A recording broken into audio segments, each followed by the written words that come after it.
اگر آپ خود کو اکیلا محسوس کرتے ہیں تو یہ یاد رکھیں کہ اللہ تعالیٰ ہمیشہ ہمارے قریب ہے۔ زندگی میں بعض اوقات ایسے لمحات آتے ہیں جب ہمیں لگتا ہے کہ کوئی ہمارا ساتھ نہیں دے رہا، کوئی ہماری تکلیف کو نہیں سمجھ رہا، لیکن حقیقت یہ ہے کہ اللہ ہمیشہ ہمارے ساتھ ہوتا ہے۔ قرآن میں اللہ فرماتا ہے، تمہارے رب نے نہ تمہیں چھوڑا اور نہ ہی وہ تم سے ناراض ہوا۔ یہ آیت ہمیں سکون دیتی ہے کہ اللہ تعالیٰ کبھی بھی ہمیں تنہا نہیں چھوڑتا، وہ ہمیشہ ہماری رہنمائی اور مدد کے لیے موجود ہوتا ہے۔ اللہ تعالیٰ نے ہمیں بار بار یہ یقین دہانی کرائی ہے کہ ہر مشکل کے بعد آسانی ہے۔ بے شک ہر مشکل کے ساتھ آسانی ہے، یقیناً ہر مشکل کے ساتھ آسانی ہے۔ اگر آپ کی زندگی میں مشکلات آ رہی ہیں، اگر آپ خود کو بے بس محسوس کر رہے ہیں تو گھبرائیں نہیں، کیونکہ اللہ کی مدد قریب ہے۔ نبی کریم صلی اللہ علیہ وسلم نے فرمایا کہ جب بندہ اللہ کی طرف ایک قدم بڑھاتا ہے تو اللہ اس کی طرف دو قدم بڑھاتا ہے، جب بندہ چل کر آتا ہے تو اللہ دوڑ کر اس کے قریب ہوتا ہے۔ یہ اللہ کی محبت کا کمال ہے کہ وہ اپنے بندوں سے کبھی غافل نہیں ہوتا۔ زندگی میں جب غم اور پریشانیاں بڑھ جاتی ہیں تو دعا کی طاقت کو مت بھولیں۔ اللہ کسی جان پر اس کی طاقت سے زیادہ بوجھ نہیں ڈالتا۔ یہ آیت ہمیں ہمت اور حوصلہ دیتی ہے کہ جو بھی آزمائش ہماری زندگی میں آتی ہے وہ ہماری طاقت سے زیادہ نہیں ہوتی۔ ہمیں بس اللہ پر بھروسہ رکھنا ہے اور اس سے مدد مانگنی ہے۔ دعا ہر پریشانی کا حل ہے۔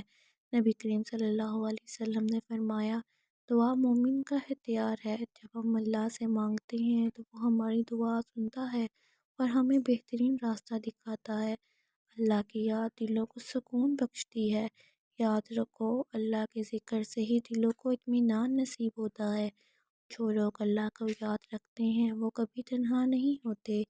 اگر آپ خود کو بے بس اور اکیلا محسوس کر رہے ہیں تو لا الہ الا اللہ، استغفر اللہ، سبحان اللہ و بحمدہ اور اللہم صلی علی محمد جیسے اذکار کو اپنا معمول بنا لیں۔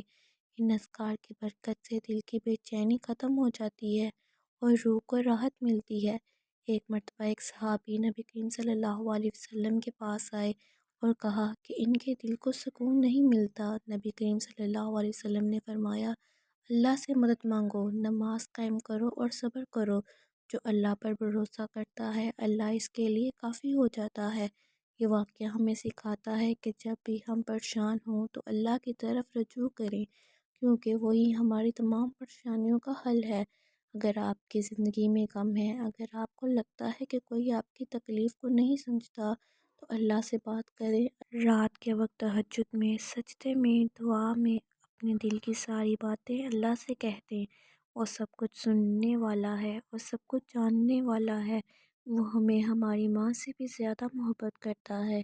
یا اللہ، جو بھی شخص یہ ویڈیو دیکھ رہا ہے اگر وہ غمگین ہے تو اس کے دل کو سکون عطا فرما، اگر وہ کسی پریشانی میں ہے تو اس کی مشکل آسان فرما، اگر وہ خود کو اکیلا محسوس کر رہا ہے تو اللہ اسے اپنی محبت اور قربت کا احساس عطا فرما۔